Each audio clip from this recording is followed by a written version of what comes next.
श्री कृष्ण को लीलाधर कहा जाता है। इनका बचपन जवानी सभी लीलाओं से भरी पड़ी है। कहते हैं कृष्ण के बचपन से ही गोकुल की हर गोपी उनके प्रेम की दीवानी थी, जिनके साथ देवकी नंदन ने महारास रचाया था, जो आज प्रेम का महापर्व माना जाता है। ठीक इस ही तरह मथुरा में उनके राजकीय वैभव की गाथा में रुक्मणी समेत कितनी ही रानियों का वर्णन मिलता है।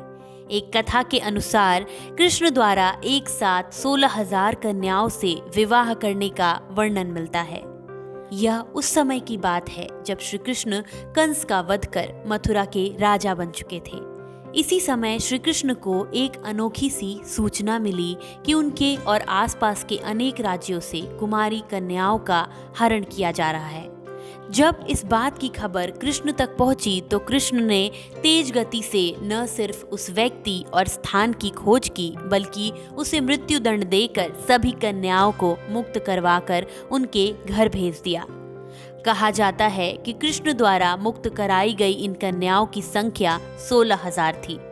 लंबे समय से अपनों से बिछड़कर दयनीय जीवन जी रही ये कन्याएं जब घर पहुंची तो उनके घर वालों ने उन्हें अपनाने से मना कर दिया।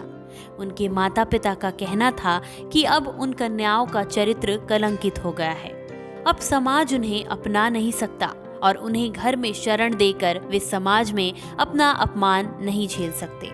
इन सभी कन्याओं ने अपने अभिभावकों से दया की गुहार लगाई कि अगर उन्हें नहीं अपनाया तो वे कहाँ जाएंगी। अपनी रोती बिलखती बेटियों को देखकर भी घर वालों का दिल नहीं पसीजा और उन्होंने टका सा जवाब दे दिया कि जिस कृष्ण ने तुम्हें बचाया उससे पूछो कि तुम्हें कहाँ रहना है।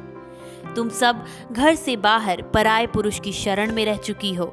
ऐसी चरित्रहीन कन्याओं से हमारा कोई संबंध नहीं है। घर से ठुकराए जाने पर ये सभी कन्याएं एक एक कर मथुरा जा पहुंची और कृष्ण से मदद की गुहार लगाने लगी।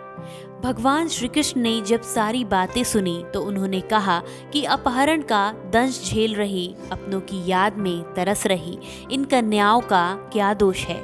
क्यों उन्हें इस अपराध का दंड दिया जा रहा है जिसमें इनकी भागीदारी ही नहीं है? कोई किसी का अपहरण कर ले तो इसमें पीड़ित का क्या दोष?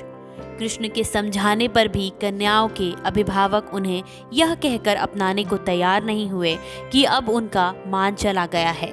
इस बात से कृष्ण क्रोधित हो उठे और अपनी लीला के द्वारा 16,000 रूपों में प्रकट हुए।